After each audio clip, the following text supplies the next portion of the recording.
తిప్పలే కదా ఇంకా.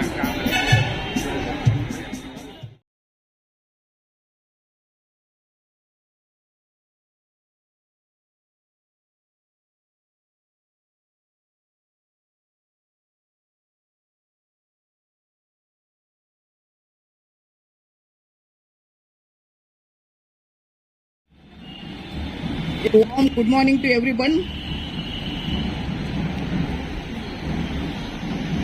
On the eve of 78th Independence Day celebration, I welcome our beloved dynamic superintendent Dr. Prabhakar Reddy Garu and additional DME Principal Dr. Chitti Narsamma Garu with guard of honor onto the dais along with CSRMO Dr. D.V. Rao Garu, ARMO Dr. Venkatramana Garu, AD Sri Ramesh Garu, Grade 1 Nursing Superintendent Srimati Savitri Bai Garu.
తెలియజేస్తున్నాను. ఈ సందర్భంగా మనందరం ఇక్కడికి గుమిగిడి ఉన్నాము. తర్వాత మనకి గత 2-3 రోజుల్లో హాస్పిటల్ వాతావరణం కొంచెం ఇబ్బందికర పరిస్థితులు ఉన్నాయి. అవన్నీ అధిగమించి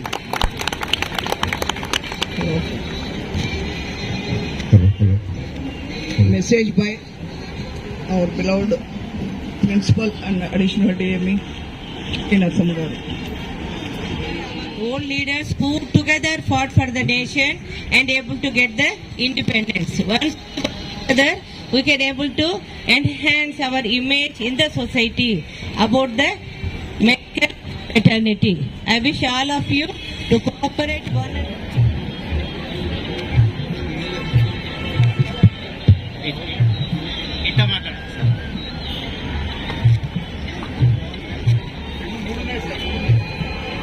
అన్ని పనిచేస్తున్నాయి సార్.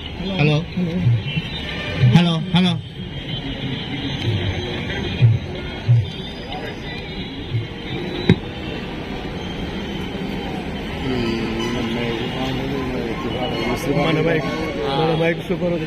అది కూడా పనిచేస్తుంది, రెండోది కూడా పనిచేస్తుంది.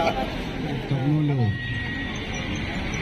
ఉన్న వైద్య మిత్రులకు మరియు నర్సింగ్ స్టాఫ్కు, పారామెడికల్ స్టాఫ్కు, sanitation, security, pest control, diet మరియు నర్సింగ్ విద్యార్థులు మరియు ల్యాబ్ టెక్నీషియన్స్, తర్వాత పారామెడికల్ అన్ని రకాల సిబ్బంది అందరికీ కి కూడా 78వ స్వాతంత్ర దినోత్సవ శుభాకాంక్షలు.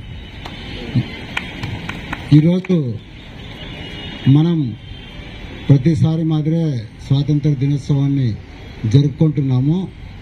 బాలగంగాధర్ తిలక్ను నీకొక 100 కోట్లు ఇస్తాను లేదా స్వాతంత్రం ఇస్తాను అంటే నీకేది కావాలి అంటే నాకు స్వాతంత్రమే కావాలి, స్వేచ్ఛగా లేనప్పుడు ఎంత డబ్బులున్నా కానీ వేస్ట్ అని డైరెక్ట్గా లండన్ రాణితోనే చెప్పినాడు. అంత గుండె ధైర్యంగా బ్రిటిష్ వాళ్లకు డైరెక్ట్గా చెప్పగలిగిన వ్యక్తి బాలగంగాధర్ తిలక్.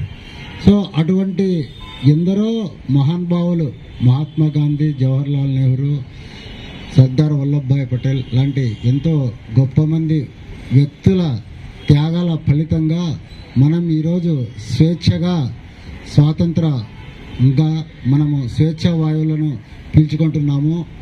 మనకు మొట్టమొదటిగానే బిఆర్ అంబేద్కర్ రాజ్యాంగంలోనే మనకు స్వేచ్ఛగా మాట్లాడే హక్కును మరియు గర్వంగా తల ఎత్తుకొని భారతీయుడు నిలబడే హక్కును మనకు ప్రసాదించాడు. సో చట్టం ముందు అందరూ సమానులే, మీరు గొప్ప నేను గొప్ప అనేం లేదు, అందరూ కూడా ఈ దేశ పౌరులమే. మనం ఈ హాస్పిటల్ బయటికి వెళితే మన ఏ క్యాడర్ ఉన్నా కానీ మనం కూడా సామాన్య మానవులమే. అందరిలాగే మనకు హక్కులు ఉంటాయి, అందరిలాగే మనకు బాధ్యతలు ఉంటాయి.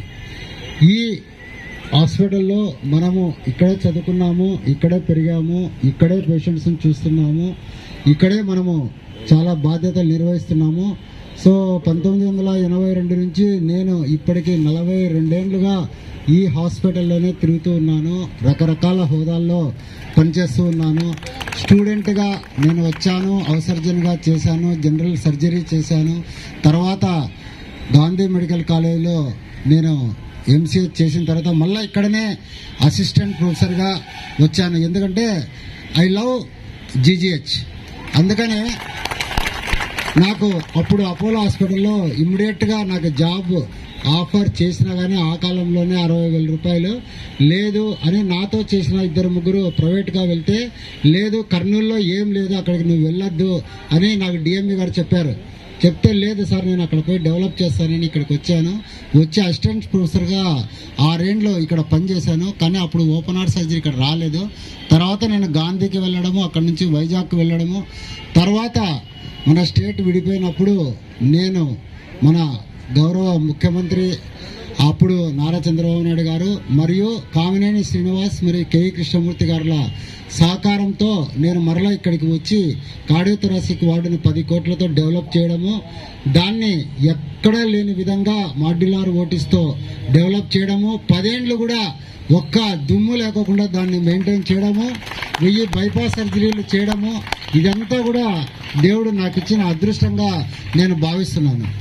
సో ప్రభువు ఎక్కిన పల్లె కంటే దాన్ని మోసిన బోయిలు ముఖ్యం. సో దీనికి సహకరించిన మా నర్సింగ్ సిబ్బందికి, హాస్పిటల్ అడ్మినిస్ట్రేటివ్ స్టాఫ్కు, అప్పుడున్న సూపరింటెండెంట్ వీరాస్వామి గారికి, కేఈ కృష్ణమూర్తి గారికి, కామినేని శ్రీనివాస్ గారికి మరియు అప్పుడు ముఖ్యమంత్రి నారా చంద్రబాబు నాయుడు గారికి, వీళ్ళందరికీ కూడా నా కృతజ్ఞతలు. ఎందుకంటే వాళ్ళ సహకారం లేనిదే నేను ఆ రోజు ఆ పని చేయగలిగే ఉండేది కాదు. అలా చేయడం వల్ల ఓవరాల్గా హాస్పిటల్ యొక్క ఇమేజ్ బాగా పెరిగింది. సో మనము టాప్ కాలేజీల్లో వైజాగ్, గుంటూరు, కర్నూలు తీసుకుంటే ఇప్పుడు అన్ని పారామీటర్స్లో కర్నూలు, వైజాగ్ పోటీ పడుతున్నాయి. ఇప్పుడు మనమే నంబర్ 1 స్థానానికి వచ్చాము. అంతేకాకుండా నేను ఇక్కడ సిటీ సర్జన్గా చేసింది ఒక ఎత్తు అయితే, అది ఓవరాల్గా మన హాస్పిటల్ ఇమేజ్ని పెంచడానికి, చాలామందికి బైపాస్ సర్జరీలు చేసి వాళ్ళ ప్రాణాలు కాపాడడానికి, మనకు ఒక ఇమేజ్ బిల్డప్ చేయడానికి, ఒక బ్రాండ్ వాల్యూ తేవడానికి నేను ఎంతో కృషి చేసినా కానీ సూపరింటెండెంట్గా నాకు అవకాశం రావడం నా అదృష్టంగా భావిస్తున్నాను. ఎందుకంటే నేను వైస్ ప్రిన్సిపల్గా 3 ఏళ్ళు, డిప్యూటీ సూపరింటెండెంట్గా 5 ఏళ్ళు పనిచేసినా కానీ 5 సార్లు నేను సూపరింటెండెంట్గా రావాల్సింది, 5 సార్లు కూడా తప్పైంది.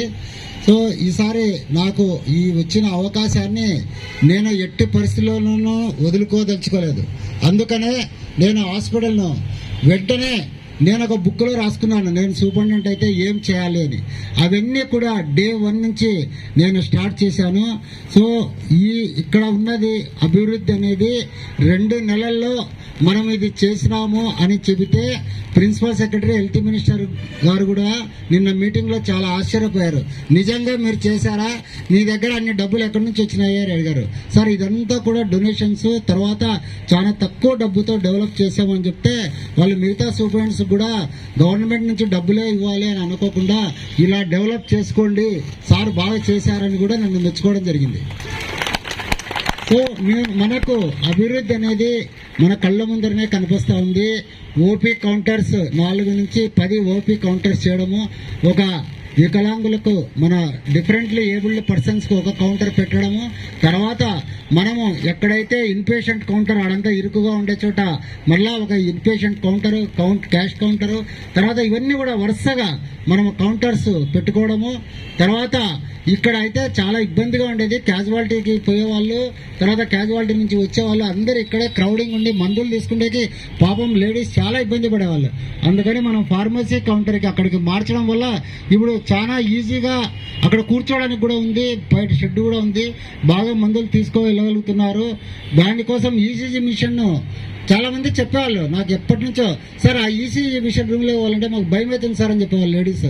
ఎందుకంటే అంత మబ్బుగా ఉంది సార్, అది మాకు చాలా భయం అవుతుందని నాకు ఎప్పుడు చెప్పేవాళ్ళు. నేను చాలా మంది చెప్పాను అది మారుద్దామని, కానీ అందరూ ఎవరు దాన్ని తీసుకోలేదు. నేను వెంటనే అక్కడ అతి కష్టం మీద డయాగ్నోస్టిక్ బ్లాక్లోకి మార్చాను. అక్కడ మీరు పోయి చూడండి, కార్పొరేట్ హాస్పిటల్లో ఉన్నట్లుంటుంది. అంతేకాకుండా స్త్రీలకు సపరేట్గా ఈసీజీ తీసేకి పెట్టాం. ఎందుకంటే వాళ్లకు డ్రెస్ తీసేసి ఈసీజీ తీస్తారు కాబట్టి వాళ్లకు కర్టన్స్ వేసేసి సపరేట్గా లేడీస్ తీసేటట్లు పెట్టాను. అంతేకాకుండా గర్భిణీ స్త్రీలు స్కానింగ్ చేసుకోవడానికి ఇబ్బంది పడడానికి అక్కడికి ఇక్కడికి తిరుగుతున్నారని 8 స్కానింగ్ మిషన్లు అక్కడే పెట్టడం జరిగింది. ఇవే కాకుండా మనము అతి ముఖ్యమైనది క్యాజువాలిటీ. ప్రతిరోజు మధ్యాహ్నం వచ్చినప్పుడు చూస్తే కనుక మన పీజీలు, హౌస్ సర్జన్ డాక్టర్లు, నర్సులు అక్కడ ఒక్కొక్కరిని బెడ్ మీద 3 పెట్టి చాలా ఇబ్బంది పడుతుంటే ఆ ఇబ్బందిని అధిగమించడం కోసం ఏం చేయాలని ఆలోచించి ఈసీజీని, ఫార్మసీని నేను డే 1 నుంచే స్టార్ట్ చేశాను నా మిషన్. వెంటనే నేను అదంతా పడగొట్టేసి దాన్ని అంతా శుభ్రం చేసేసి అక్కడ మనము అధునాతనంగా మంచి వాతావరణంలో 20 బెడ్లను మనం ఏర్పాటు చేయడం జరిగింది. అంతేకాకుండా మన నర్సులు ఎవరైనా ఇబ్బంది ఏదైనా ఫ్లూయిడ్స్ పెట్టించుకోవడానికి వచ్చినా కానీ ఏదైనా ఎమర్జెన్సీ అయితే ఒక సపరేట్గా ఏసీ రూమ్ కూడా పెట్టి మన స్టాఫ్ కోసం కూడా అక్కడ వాళ్ళ గురించి కూడా శ్రద్ధ తీసుకోవడం జరిగింది. అంతేకాకుండా అక్కడ ఫ్యాన్లు, లైట్లు, సక్షన్ మిషన్లు, అంతేకాకుండా కార్పొరేట్ స్థాయిలో కర్టెన్లు. ఏ హాస్పిటల్లో కూడా కార్పొరేట్ హాస్పిటల్కు మనకు తేడా ఉంటే మనంగా బాగా పనిచేస్తాము, కాకపోతే అడిగి పోతానే చూస్తేనే బాగుంటుంది, కర్టెన్లు అవన్నీ ఉంటాయి. సో ఇక్కడ మనం కర్టెన్లు ఏర్పాటు చేయడము, తర్వాత ఇవన్నీ హ్యాపజార్డ్గా ఇంజెక్షన్స్ అన్నీ లేకోకుండా దానికన్నిటినీ ఒక్కొక్క మనం ఏమంటే పాత అట్టపెట్టెల్లో పెట్టుకుంటుంటాము సెలైన్ బాటిల్స్, అలా కాకోకుండా మన సిస్టర్స్కి చెప్పేసి అక్కడ అన్నిటినీ కూడా ఒక ప్లాస్టిక్ బాటిల్స్ తెప్పించి ట్రేలు తెప్పించి దండల్లో పెట్టడము.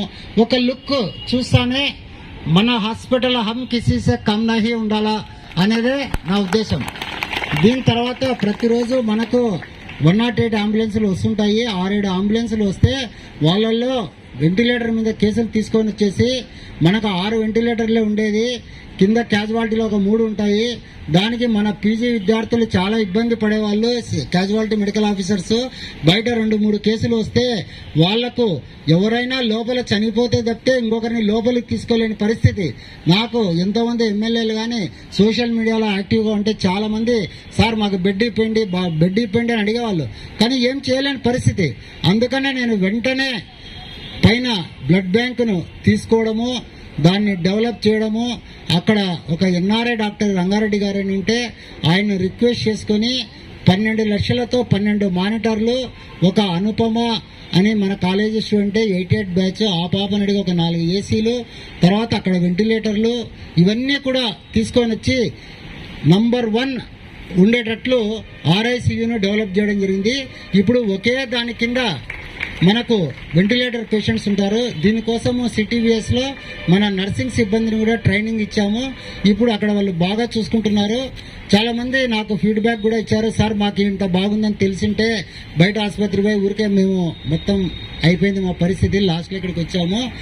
ఇక్కడ మీరు ఎంత బాగా ఉంది సౌకర్యము, బాగా చూసుకుంటున్నారు. మాకు డాక్టర్లు, పీజీ విద్యార్థులు, నర్సులు మాకు ఏమైనా పర్లేదు సార్, మేము ఇక్కడ సంతోషంగా మేము చూపించుకోగలుగుతున్నాము అని చెప్తున్నారు. అంటే మనము సౌకర్యాలు కల్పించాలి అంటే మనం మీరమేషాలు లెక్క పెడుతూ ఎవరో వస్తారు ఏదో చేస్తారు అని మనం ఆలోచించకూడదు.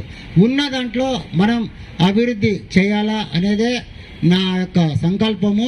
అందుకనే ఆర్ఐసియుని డెవలప్ చేశాను. మన డాక్టర్లు కూడా ఇప్పుడిప్పుడే దానికి సహకరిస్తున్నారు. సో మీ యొక్క సహకారాన్ని కూడా నేను బాగా కోరుకుంటున్నాను. General medicine, anaesthesia, pulmonary medicine, పీజీలు, అసిస్టెంట్ ప్రొఫెసర్లు అందరూ కూడా మీకు కష్టమైనా కానీ నా కోసం ఇష్టంగా 1 గంట ఎక్స్ట్రాగా పనిచేసి ఒక నెలకు మనకు అయ్యే డెత్తులు ఒక 10 మందిని మీరు బతికిచ్చినా కానీ మీ జన్మ ధన్యమైపోతుంది. ఇండైరెక్ట్గా 1% పుణ్యం నాకు వస్తుంది, 99% మీకు వస్తుంది. అంతేకాకుండా మనము హాస్పిటల్లో ఎక్కడ చూసినా కానీ డ్రైనేజ్ ప్రాబ్లం ఉండేది. సో నేను టాప్ ప్రయారిటీగా డ్రైనేజ్ని తీసుకున్నాను. మన కృష్ణమూర్తి కానీ శానిటేషన్ సిబ్బంది కానీ వాళ్ళను బాగా మోటివేట్ చేసి, అప్పుడు అందరూ అనేవాళ్ళు ఈ కృష్ణమూర్తి పనిచేయరు, వాళ్ళు పనిచేయరు, వీళ్ళు పనిచేయరు అని చెప్పేవాళ్ళు. పని చెయ్యరు అనేది తప్పు, పని చేపించకపోవడం మన అసమర్థత. సో పని చేపించాలా.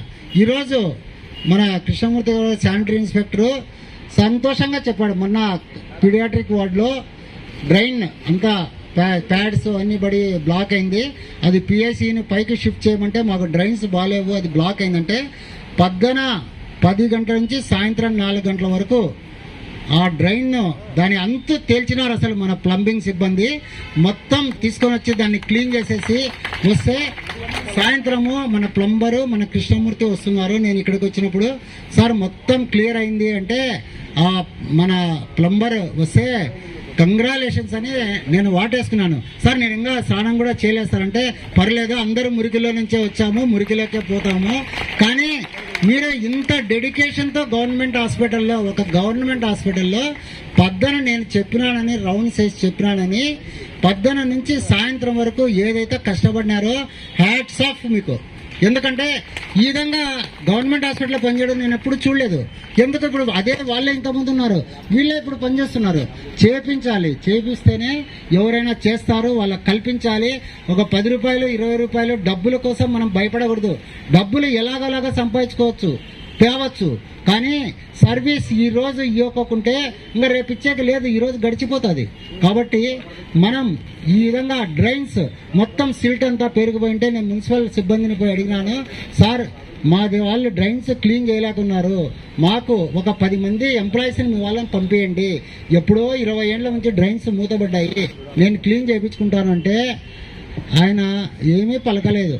నేను వచ్చి మన వాళ్ళ సిబ్బంది చెప్పినాను, చెప్తే మీరేం భయపడద్దండి సార్, బాధపడద్దండి, మనమే చేపిద్దాము, ఏం కాదా అని చెప్పేసి నిజంగా పాపం ఎంత కష్టపడారంటే ఇక్కడ నుంచి అక్కడ వరకు నువ్వు ఈడ ఒక బాటిల్ నీళ్లు వస్తే ఆ లాస్ట్ సెప్టిక్ ట్యాంక్ వరకు పోతాయి. రోజు మాకు అదే పనే.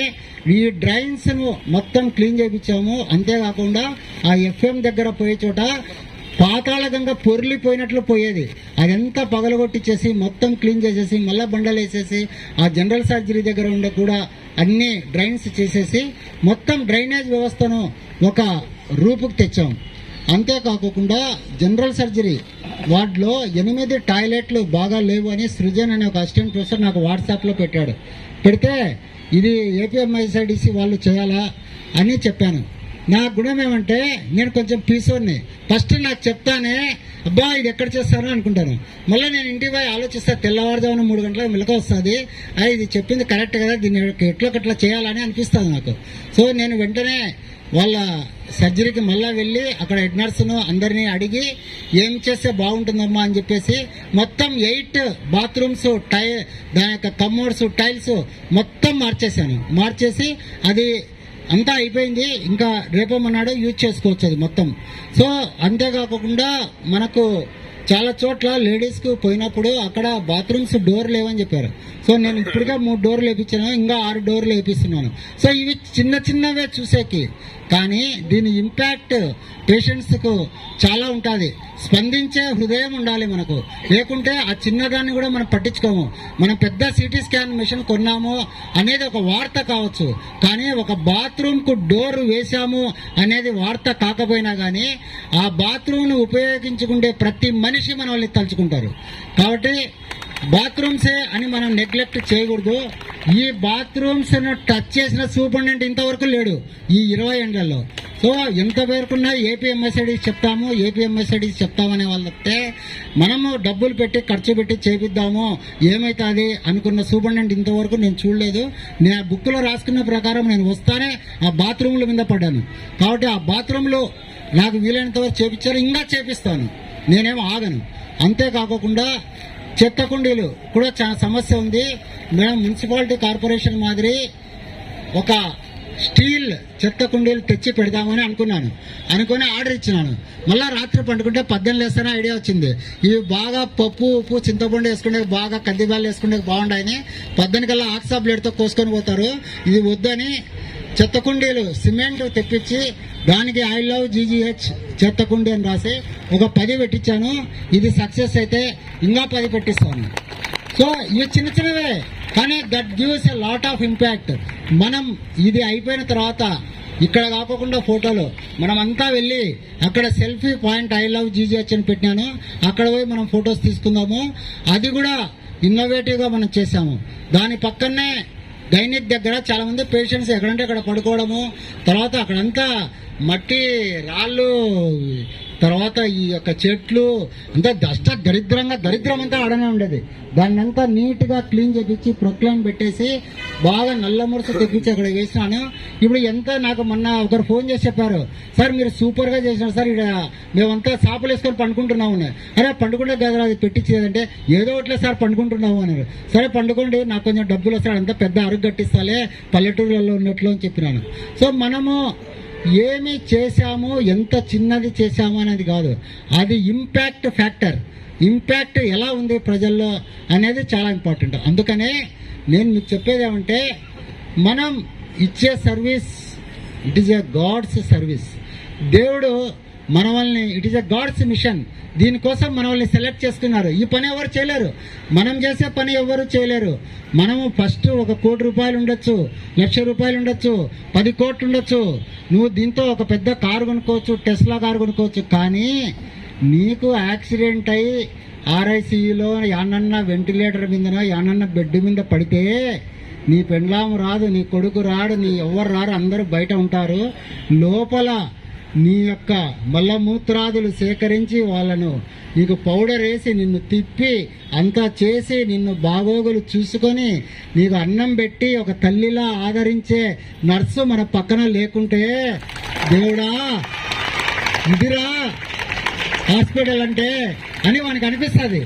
సో హాస్పిటల్ అంటే అది, అంతేగాని మనము చూసుకునేది చిల్లర వ్యవహారాలు కాదు. అప్పుడు వానికి తెలుస్తుంది నాకు 100 కోట్లు అంటే ఏంటి. వారెన్ బఫెట్ 100 కోట్లు ఉంది, 1000 కోట్లు ఉంది, 1,00,000 కోట్లు ఉంది, ఎందరికో డొనేషన్స్ ఇస్తారు. మరణశయ్య మీద పడినప్పుడు అక్కడ చూసుకున్న నర్సే అతనికి దిక్కు. కాబట్టి మన ప్రొఫెషన్ గొప్పది అంటే మనం కూడా గొప్పగా బిహేవ్ చేయాలి. గొప్పగా బిహేవ్ చేయాలంటే మనం ఇప్పుడు చేయడం లేదని కాదు, మనము 100% చేయాల్సి ఉంటే 200% చేస్తున్నాం. కాకపోతే Endeavour of every person to thrive for the perfection. అంటే మనము చేసే పని పర్ఫెక్షన్ చేయడం కోసము ప్రతి మనిషి జీవితాంతం కష్టపడాలి. Nobody in this world is perfect. ఈ ప్రపంచంలో ఎవ్వడూ పర్ఫెక్ట్ కాదు. నేను కూడా 60% పర్ఫెక్ట్, ఇంకా 40% నాలో లోపం ఉంది. నాకు కూడా కొంచెం కోపం వస్తుంటుంది, అప్పుడప్పుడు నేను అరుస్తుంటాను. అది ఊరిక మండే పెన్నం మీద వెన్న వేసినట్లే ఆ సెకానికే కరిగిపోతాను. నాకేముండదు, మళ్ళీ దగ్గర పిలుచుకొని మాట్లాడుకుంటాను. కేవలము ఆ ప్రజలకు నేను చెప్పిన పని జరగలేదు అనేది తప్పితే XYZ వాళ్ళ మీద నాకు ఎటువంటి కోపం ఉండదు. అందరూ నాకు తెలుసు, చిన్నమ్మ పెద్దమ్మ పెద్దక్క అని అందరూ ఇక్కడ చదువుకున్న వాళ్ళందరూ, నేను పనిచేసే వాళ్ళందరూ సిస్టర్స్ అందరు ఉన్నారు. వీళ్ళంతా ఏం కొత్త వాళ్ళేం కాదు, నాకు ఎవరి మీద కోపం లేదు. నేను అరుస్తుంటాను, ఎందుకంటే అది నా జీన్. నేనేం చేస్తాను, నాకు ఇట్లా కోపం వస్తుంది. మళ్ళీ నా పని కాకోకుంటే, ఈ పని కాకోకుంటే నాకు కోపం వస్తుంది. అంతేగాని మీ మీద నాకు ఎటువంటి ద్వేషం కానీ దురభిప్రాయం కానీ నాకు అటువంటిది ఏముండదు. మిమ్మల్ని అందరినీ నా అక్క చెల్లెలు, నా పెద్దమ్మ చిన్నమ్మ, నా కూతుర్లుగా నేను భావిస్తూ ఉంటాను. కాబట్టి నేనేమన్నా తప్పు చేస్తే ఒకటి అరిస్తే ఏదో ముస్లిండా కొడుకు అరిసినాడు అనుకొని మీరు వదిలేసుకోండి, చాదస్తం ఉందని. అంతేగాని దాన్ని మీరు మనస్సులోకి తీసుకొని మీరు బాధపడితే మళ్ళీ నేను ఇంటికి పోయినాక నాకు తెల్లారుదేమన్నా మెలకు వచ్చి మళ్ళీ బాధ వస్తుంది నాకు. కాబట్టి నన్ను బాధ పెట్టద్దండి మీరు. అంతేకాకుండా ఇవి మనకు పైనవే. మనము ఎన్ఆర్ఐస్ మనకు ఇక్కడ మానిటర్స్ అవే ఇవ్వడమే కాకుండా ఇంకా కొన్ని ఈసీజీ మిషన్స్ ఇచ్చారు 2, అవి కూడా మనము చేశాము.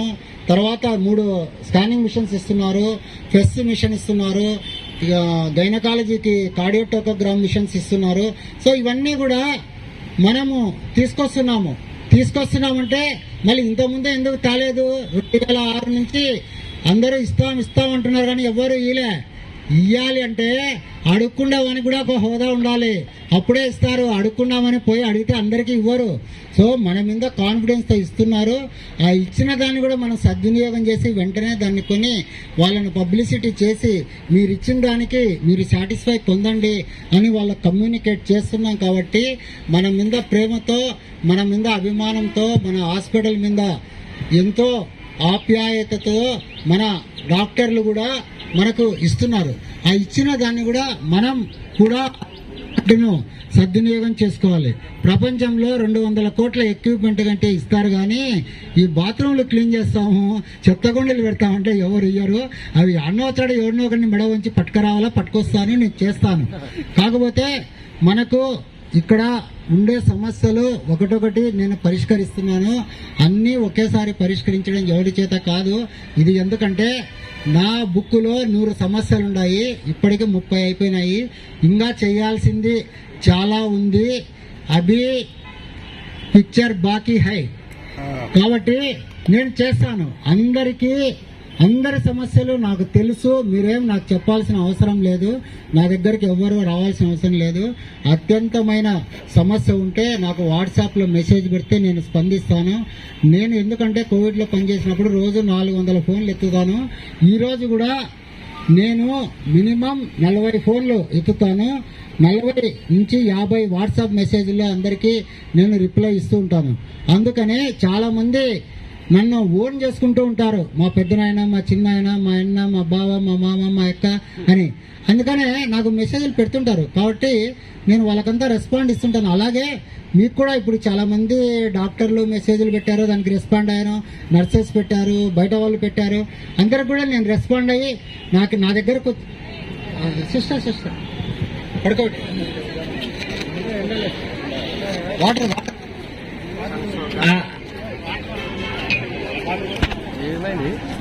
మేడం చూసుకుంటారు. ఈ రోజు సమానంతోనే మనం బెస్ట్ హాస్పిటల్గా వచ్చాము. ఇప్పుడు కూడా మనం బెస్ట్ హాస్పిటల్గా ఉన్నాము. అందరు కూడా, ఎందుకంటే కాలం మారింది, మనం కూడా మారాలి. ఇప్పుడు అంతా డిజిటల్ ఓపీ టికెట్, డిజిటల్ మందులు, డిజిటల్ పరీక్షలు, డిజిటల్ డయాగ్నోస్టిక్ టెస్టులు, డిజిటల్ ఫార్మసీ, మందులు ఇవ్వడము. ఇంకా రేపు మీ నెత్తి మీద ఇంకొక గుదిబండ రాబోతుంది, డిజిటల్ ఐపీ. సో అందరు సిస్టర్లు కంప్యూటర్ నేర్చుకోండి. ఇంకా ఐపీ మాడ్యూల్ కూడా ఎంటర్ చేయాల్సి వస్తుంది.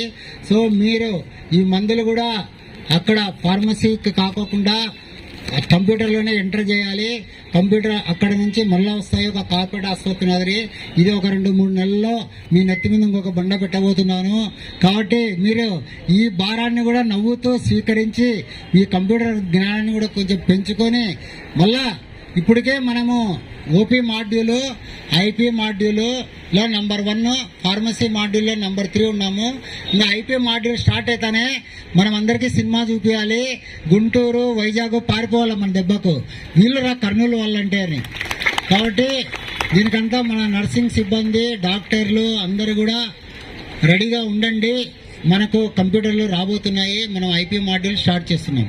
కాబట్టి ఈ యొక్క ఇండిపెండెన్స్ డే సందర్భంగా నేను చెప్పేది ఏమంటే, ఇది ఒక్కరి వల్ల మన హాస్పిటల్కి మంచి పేరు వచ్చే ప్రసక్తి లేదు. నేను ఫెసిలిటేటర్ మీకు అంతే. ఈ యొక్క క్రెడిట్ అంతా మీదే, నాదేం లేదు. నేను మీకు సేవకుని, మీకు ఏం కావాలంటే అది నేను ప్రొవైడ్ చేయడానికి నా సహాయ శక్తిలో నేను కృషి చేస్తాను. నాకు ఎటువంటి రాగద్వేషాలు లేవు. అందరూ నా అక్కలు, చెల్లెళ్ళు, నా పెద్దమ్మలు, నా చిన్నమ్మలు, మీకు అందరికీ నేను మంచి చేస్తాను. మీరు అడిగినటువన్నీ నేను ప్రొవైడ్ చేస్తాను. నా శక్తి ఉన్న మేరకు, నాకు కెపాసిటీ ఉన్నంత వరకు, నా హాస్పిటల్లో డబ్బులు ఉన్నంత వరకు, బయట డబ్బు గల వాళ్ళ దగ్గర జోబీలో డబ్బులు ఉన్నంత వరకు మీకు తెచ్చి నేను సహాయం చేస్తాను. ఈ ఆసుపత్రి అభివృద్ధికి నేను సహకరిస్తాను అని చెబుతూ, మీ అందరి ప్రేమ, అభిమానాలు, ఆశీర్వాదాలు నాకెప్పుడూ ఉండాలా అని నేను కోరుకుంటూ, మీకందరికీ ఒకసారి నమస్కరిస్తూ మీ సేవలకు Nageshwari, data entry operator Taslima Farhin, Tulsiram, officer FNO Leelavati, driver Raju,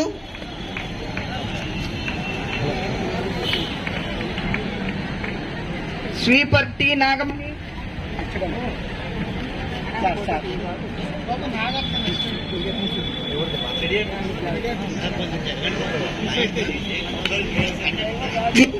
sweeper T Nagamani, security guards M Murali 200 number security Murali Babu 200, M Ravikumar 201, sanitation వాళ్ళు రెడీగా ఉండండి. ML Maddileti 14 number, G Hariprasad,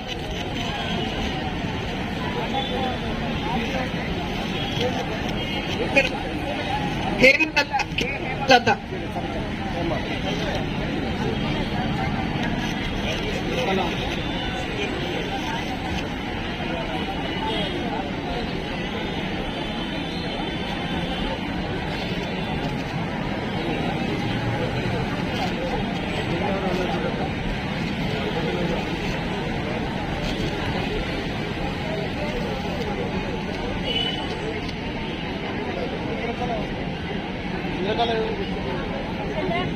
Chandrakala. ఇందులో మిస్ అయితే తర్వాత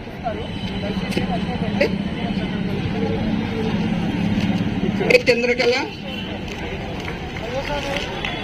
అయ్యస్వామి తీసుకుంటా.